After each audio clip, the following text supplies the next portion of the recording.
In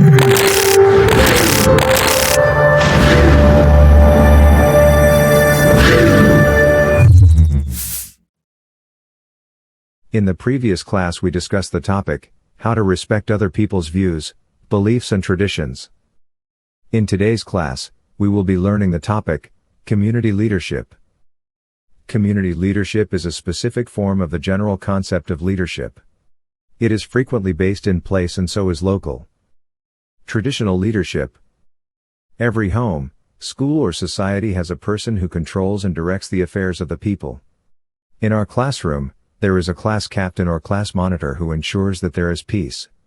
The person who directs and controls others is therefore a leader. The person is the head and therefore, the leader. In our local communities, where the customs and traditions of the people form the basic way of life, there is also somebody who is in charge of the affairs of the people based on the customs and traditions. The person is the head and therefore, the leader.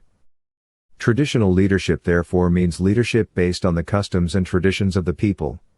When a person controls a group of people according to the tradition and customs, such a person is called the traditional leader or ruler. Examples of traditional leaders in our society are the Emir of Kano, Oba of Lagos, Alafin of Oyo, Obi of Onitsha, and Olu of Ikeja.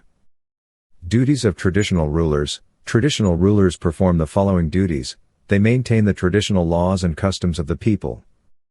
They ensure that such customs do not die. They are the custodians of the customs and traditions of the people.